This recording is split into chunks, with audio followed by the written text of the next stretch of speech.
Now, what kind of interview do you think we have on TYT Interviews? You know it. Awesome. Okay, so Rosalind Wiseman's back. Queen Bees and Wannabes. We've talked to you about boys before. There was douchebags, there was wingmen, there were masterminds, there were dirtbags and master other things, and now there's Trump. Now there's Trump, right? So we're going to talk about a couple of different things here, but and girls as well. But first, Trump. So which of because for those of you who don't remember, Roz categorizes guys and girls in different ways, and it's a really interesting and useful way of looking at how the world works, especially in school, right? And so which category would Trump have fallen into out of all the wingmen, the masterminds, yada, yada? Well, I think he's basically a socially intelligent 8th grade mastermind. Mm-hmm. He's the guy that when you dated in middle school or high school, that if you were a woman who had like a huge crush on the asshole guy, like the arrogant asshole guy, and you knew he was terrible for you, and he would do terrible things, and you would make excuses for him all the time, and you would keep going back to him, that's Trump.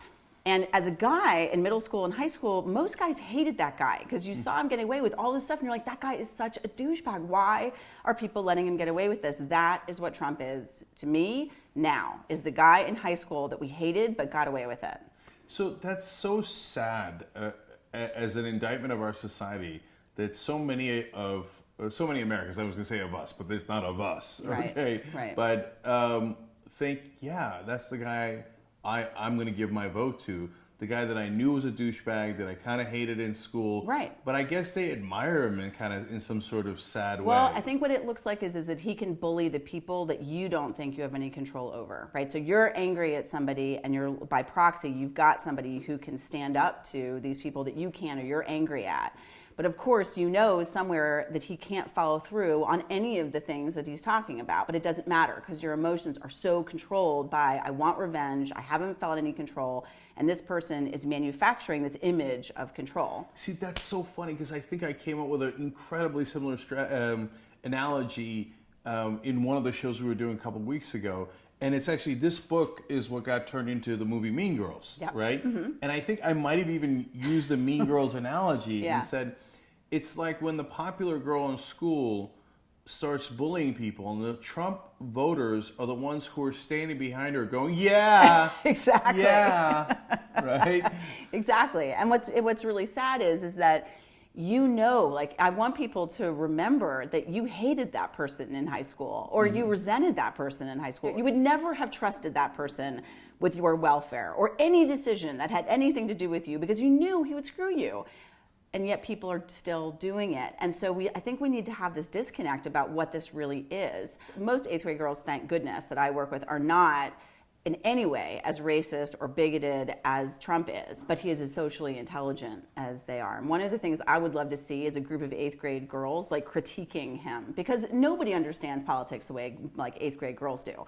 So I would really, I would love it. I would love to see them deconstruct, you know, forget all these political commentators. Like, I want a group of middle school kids deconstructing the Republican thing that's going on right now. And you know, you just gave me a thought, because people have, including me, have a hard time wrapping our minds around how stupid he is and how successful he is, right? And I think I just solved it.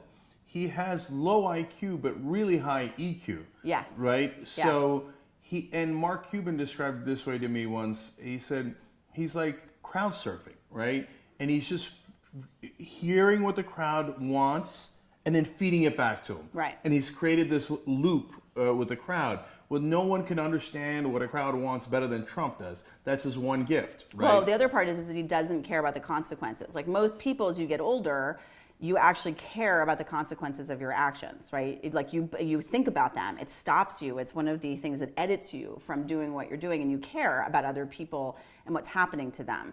And that is not of a concern. Trump fired his editor a long time ago. the guy up there that says, hey, exactly. maybe he's like, you're fired. But I really do want people to like think about, like, I remember the person in high school who got away with everything. Mm-hmm. I remember that. And I never would trust that person ever for anything to do with me because he will screw me.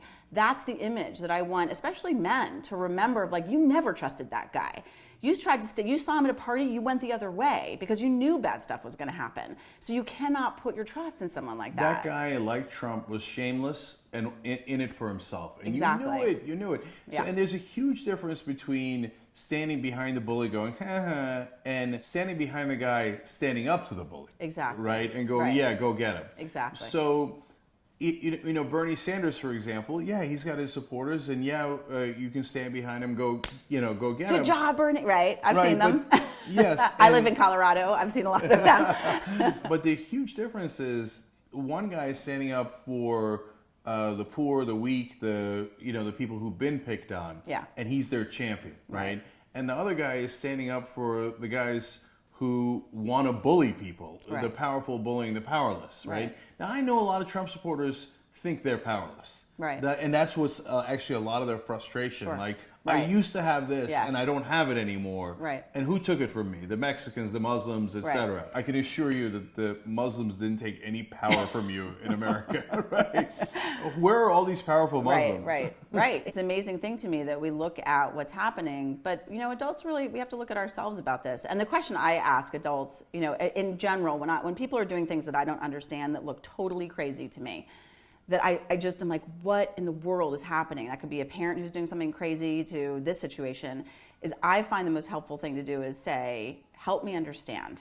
Help me understand why you're making this decision, because clearly you've thought about it a lot. Clearly it means a lot to you. So can you help me understand how you got to this place?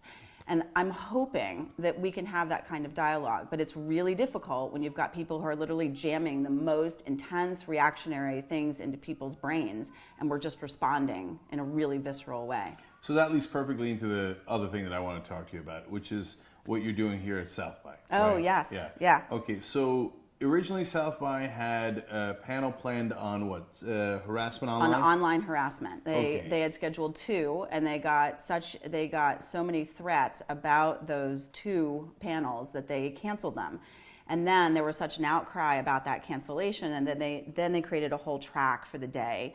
The issues of privacy, hate speech, freedom of expression, and what are our rights and responsibilities around that. So I was doing a panel on youth, free speech, and bullying, and what are the rights and responsibilities, and how can we talk to young people in a way that is in any way realistic, that they don't blow off.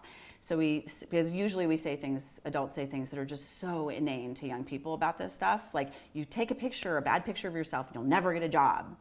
Done, right? Mm-hmm. Or I need to get privacy surveillance things on all of the things that my children are doing, because that's going to establish the best kind of relationship with my child, right? So the whole day was on those issues, and it was incredible listening to. I not only participated on a panel, but listened to people from Facebook, from ACLU. That it was just an incredible experience to be sitting there listening to people about these issues. So let's back up for a second and note the irony of that they were planning an online harassment panel. They got online harassment. Yes. They canceled it because of the online harassment. Yes.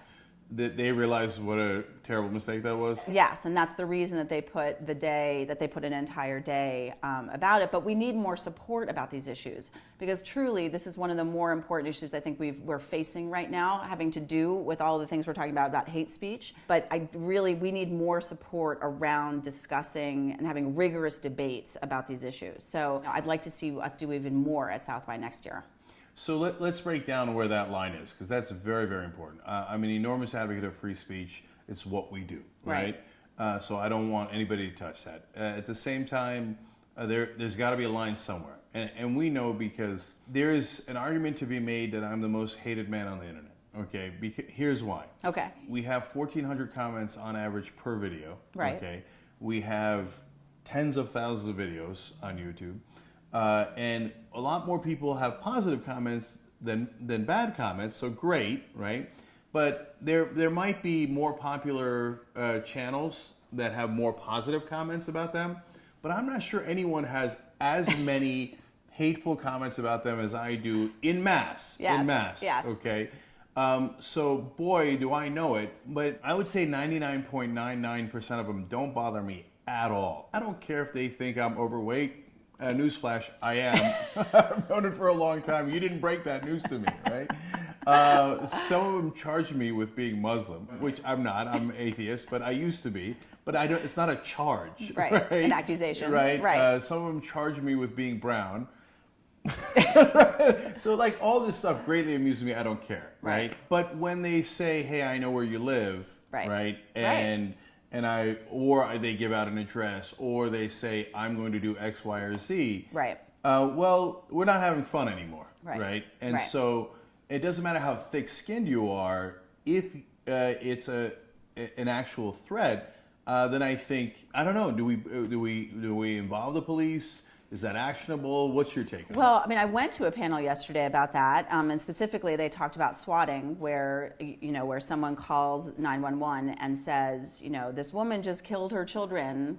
There's an active shooter somewhere, and then a SWAT team goes to the person's house. Jesus Christ! And goes in and destroys the house, and the police are really, really amped up. That person has no idea what's going on. Or the other part that they talked about yesterday that I hadn't even thought about. One of the law enforcement people said was that if you're targeting somebody who already has a very paranoid or very concerned viewpoint or is anxious for good reason about law enforcement coming to their house, then all of a sudden they come to your house and it really amps up the situation. And what if that person is armed, right? They see the police and they have no idea what's happening, but they're going to go get their weapons. So it is terrifying. And then on top of that, some of the people that are doing this swatting are not in the United States. They're in Canada. Or they're in other countries. So a law enforcement officer, God knows where here, like in Atlanta, Georgia, has to go call somebody in Canada or New York, get on the phone with the New York Police Department and say, hey, can you help me with this? What is the responsibilities or the punishment that we should enforce on someone who's done something like that? So the thing that trips me out, and I love the online community, it's what's gotten us everything, and I would defend it to no end. But we also have to recognize that normal rules of human conduct don't stop because we're online. Right. You're not allowed to be a dick, a savage, a criminal just because you're online. Yeah, but you sort of are, right? So that's the point, is that we are in a place of trying to figure out what are our rights and responsibilities. And what I say to the people, like I've always done this in high schools, is like, okay, you have the right to be an ass. You have the right to be a dick. You have the right to do it. Why is it so important to you to do that? Why? And so that's, to me, is the most important question, is what's so important to you that you got to do this in the community, however you define the community. I think we got to ask those questions, because we also have to get to a place where we have to stop equating my entertainment as your humiliation. We've got to get to that place. And so for me, working with teenagers, that's what the conversations are about. It's not about like, be careful how you press send. I mean, we say the most inane things to kids.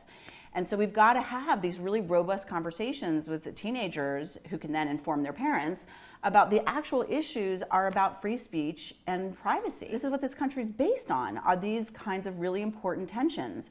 And within that, having the conversation, in my experience, has people actually engage in it in a civil way. The overwhelming majority of the online community, understands the value of privacy and hates it when the government intrudes on our privacy. Sure. So if we hate it when the government does it, we should also kind of hate it when other people do it. Absolutely. Right? Sure. I mean, we just defended Hulk Hogan, for example. The guy's questionable on a lot of other stuff, right? But he has a right not to be taped when he's having sex with someone and doesn't know it. Right. And then have it shown to the whole world. Right. Aaron Andrews, Hulk Hogan, same thing. Yep. Right? You can't do that to somebody. Right. And I want to clarify what I said earlier. I don't want anybody to mistake what I'm saying. You have all the right in the world to be a dick. Okay. Okay. I just want, just like you, I want to ask, but do you want to be? And why? Why is it so important to you? Is that a good thing? Right. Exactly. Okay. But you don't have all the right in the world to do things that would be criminal in the real world, and they're criminal in the online world. So here's what I mean by that.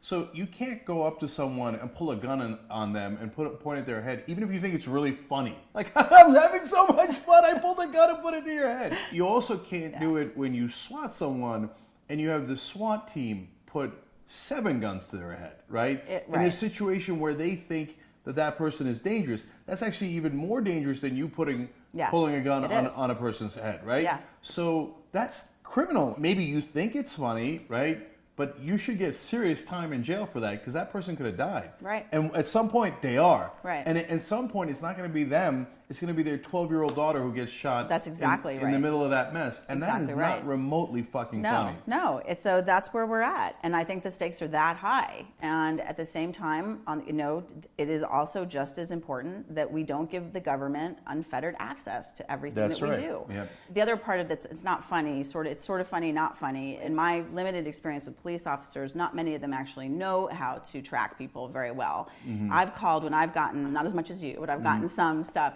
And I got one threat that was personal, the way you're talking about, and called the police department in my town, and they didn't even know what an IP address was. So I politely put the phone down and was like, well, they're going to be of no help.